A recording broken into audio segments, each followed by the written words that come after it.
The tweets when it comes to Ashlee Jenae, man. And we're going to go over these tweets, right? And we're going to do it unbiased, without our feelings, and just straight facts. So let's talk about it. One of her tweets right now that's viral is a tweet of her saying, and I quote, "Everyday black men wake up and find new ways to embarrass us." And basically she was saying in that tweet, or that retweet per se, it was a video that's no longer on Twitter, but, you know, talking to some of the people that were around her, they were saying it was a video of a black guy, you know what I'm saying, eating some watermelon all crazy in front of white people. Bruh. I know, right? A video of a black man eating watermelon in front of a group of white people. Bruh. That's what y'all complaining about. Bruh. Is money over bitches all day long. I'm never going to fumble a bag over a woman. Under no circumstances.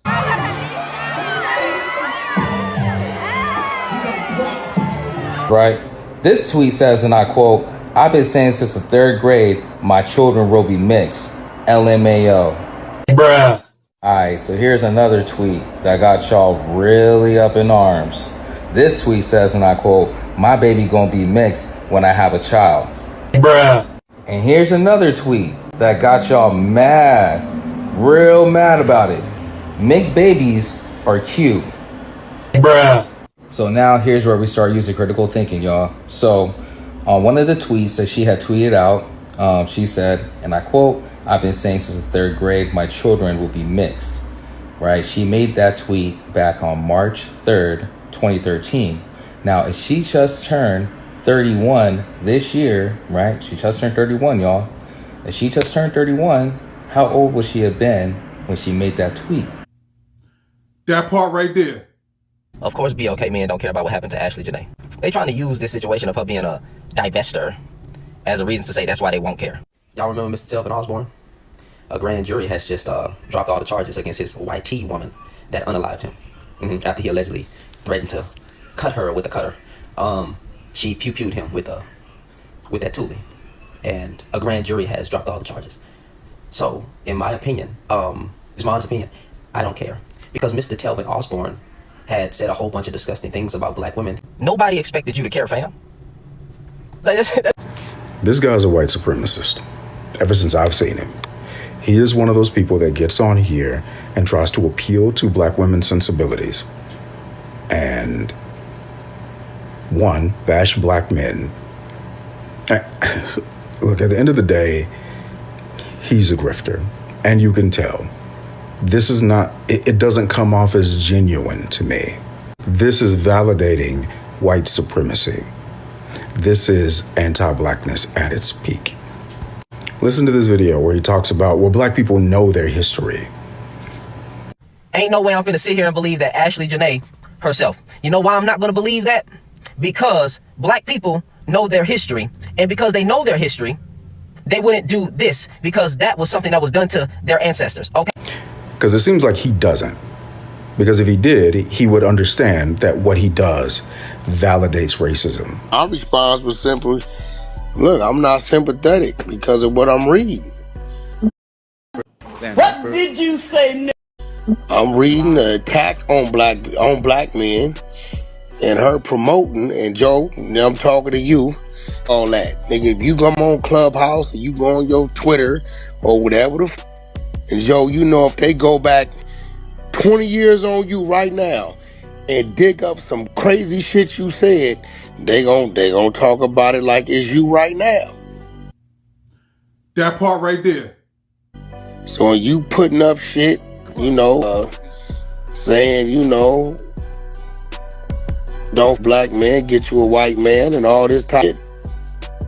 It was a lot of just, a lot of white people, they're racist, they're no good, or, you can't trust them. That's what I grew up with. But I was adopted from my pre-K teacher, and she was Caucasian. I'm in business right now, and most white folks support me more than my own kind, Boy, you don't sit your stupid ass down. Who the you think you is?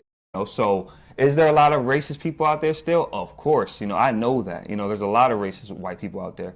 a lot of racist black people. It's always, you can never put a full race inside of a box. Exactly. So now what I'm trying to get to is there's a lot of black men that's pretty much like, I don't care about her, you know, because it's the same, because it's the same thing when a black man, when a white woman kills like a black man, you know, the black women, it's the same thing when a black man, when a white woman kills like a black man, you know, the black women be like, oh, well, hey, you should never, you know, play it in the snow, or these slurs, you know. So now I can see there's a lot of the black men feels like, oh, now look, now what? Now we gonna say this because she was with a white man and she talked all this stuff about a black man, and now look what happened to her. You know what I'm saying? So now there's so many people are online going back and forth with the men saying, we don't care what happened, and then other people saying you should have empathy. This person died, you know, blah blah blah. And they're like, well, hey, that's not on us. You know what I'm saying? Yeah. But I feel empathy towards that. I feel like she just didn't know. So I'm not going to even judge her off of that. I mean, she died,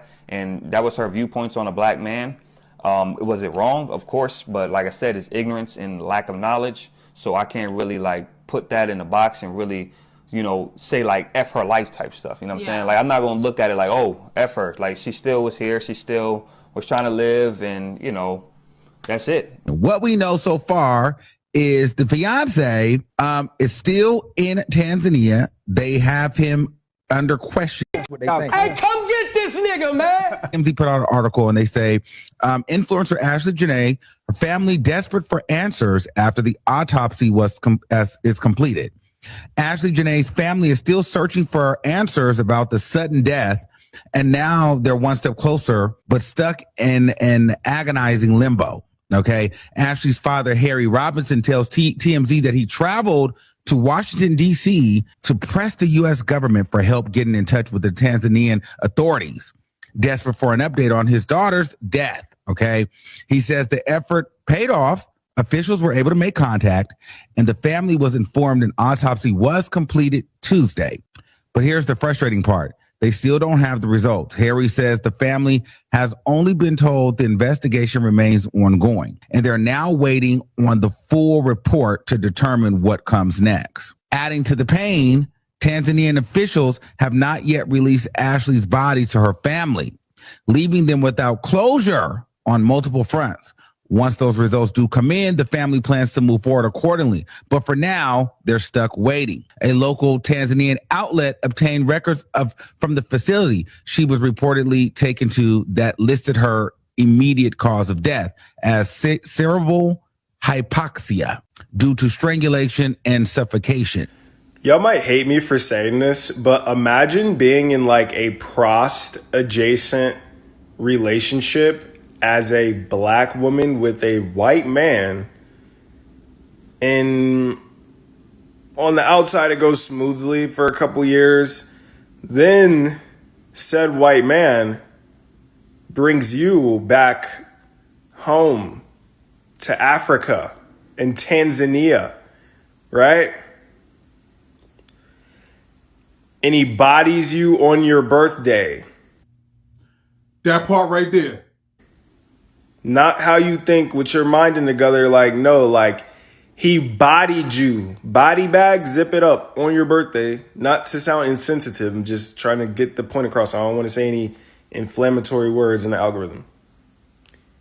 You on your birthday and sets it up to make it look like you bodied yourself.